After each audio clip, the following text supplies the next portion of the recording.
Hello, good morning, students, and have a nice day. Today, I am going to discuss the character of Astrologer. Astrologer in the story Astrologer's Day. How he begins his day as a profession, astrologer, and comes to an end in the evening when the light nearby becomes very dim. I introduce myself as Dr. R.K.Narayan, Department of English, Associate Professor, Government College, Khetri. R.K.Narayan, as we know, as the popular storyteller, novelist, writer, he describes everything practically, and his characters are mouthpiece of his time. The main character is the astrologer. He is an ordinary man who practices to be genuine astrologer. We can say that astrologer, although his name is not known, but he is known as an astrologer. He is a simple man and he becomes to show himself as a genuine astrologer. At midday, he begins his job by seeking out people who need to know more about their futures. It is obvious that he doesn't open his shop on the open air in the morning, but at midday he starts his job. Punctually at midday, he opened his bag and spread out his professional equipment, which consisted of a dozen cowrie shells, a square piece of cloth with obscure mystic charts on it, a notebook, and a bundle of Palmyra writing. He doesn't have sufficient material, but he has some charts, palmyras, cowrie shells, cloth, and he spreads his bag on the road. The nameless protagonist of the story, the astrologer, is not only an astrologer but a common man. As we know that he doesn't have any particular name in the story, but he is known as a truly common astrologer, common man. He sets up shop each day beneath a tree in a market, wearing a priest's garb and face paint and posing as a holy man with cosmic wisdom. His shop is not particular. He sits under a tree and he has a uniform, he has a dress of a priest, and he pretends to be a holy man, religious man with cosmic wisdom. For a small fees, he listens to people's problems and offers what seems like sage advice, dressing his common sense and manipulations in an astrologer's vernacular. He takes a small fees because he is eager to tell the future of the people and he tries to solve their problems while telling their future with their life. Despite having no actual astrological wisdom, his quiet perspective and offers comfort to his customers by giving them self affirming answers and easing their minds. Although it seems that he doesn't have sufficient knowledge, wisdom of astrology, but he tries to convince the people with his answers and tries to console their minds with his answers. It is revealed at the end of the story that the astrologer is in hiding, having fled his home and past life as a farmer after he drunkenly attempted to murder Guru Naik.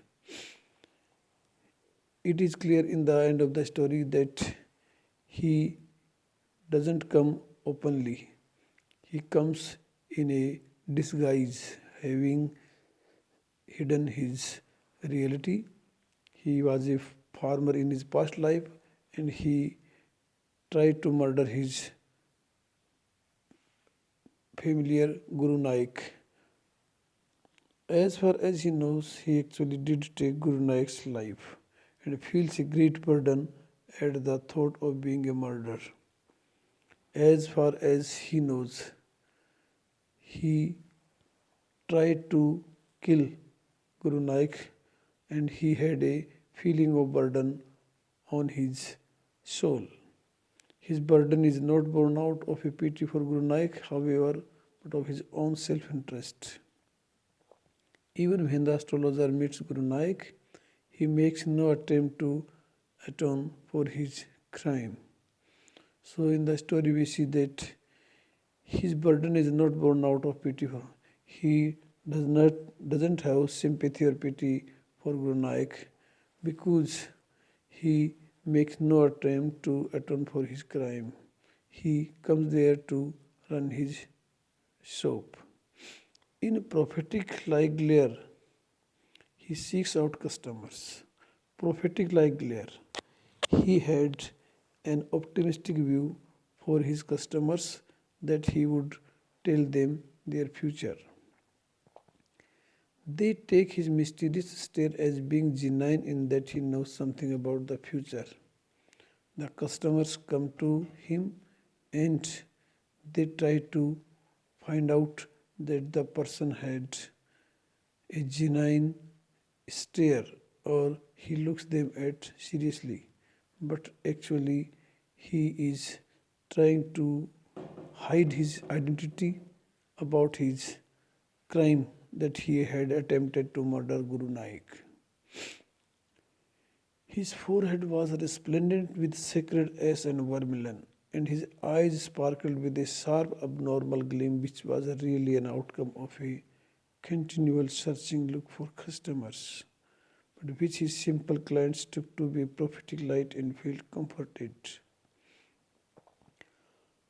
The astrologer had an individual characterization. He had sacred ash and vermilion on his forehead, and his eyes had a sparkling or a glittering gleam which was trying to find out the customers, although the people thought him to be a prophet, so they tried to come to him and get relieved. Although he is the protagonist, the astrologer is not the hero of the story. The writer R.K.Narayan truly says that he is not the hero, he is the protagonist who tries to tell the people about his real life. The astrologer has a wife and a child, neither of whom know anything of his murderous past. It is clear that he had attempted to murder the person Guru Naik, and his wife as well as his child didn't know about his crime. The astrologer worked in an area that had poor lighting, and now the writer tells that this astrologer had not a big shop, he had only a place to open his charts on the open air near the road, and he tries to bargain the customers in the light of the neighbors. At night, he used the light of the neighboring vendors who sold nuts, fruits, ice creams to name a few things being sold. So he didn't take the help of others, but their dim lights enable him to run his profession. He did what he had to do to earn a living. He tried his best to earn his living. When a client would sit down, he would allow the client to talk for 10 minutes. It was his habit to talk 10 minutes with the client, By this time, the astrologer had enough information to go on, and this time he clearly knew the information from his customer. He was a good judge of character. He could read people very well. He had the habit to comprehend the mental condition of the customer. His job was one of guesswork, for he knew no more of what was going to happen to others than he knew what was going to happen to himself the next minute. So his job was based on the guesswork. On the guesswork, he wanted to tell about himself as well as with the people. The astrologer was shrewd. He understood the problems of life. It is clear that the person was very clever. He understood the problems of life. He understood financial woes and marriage problems.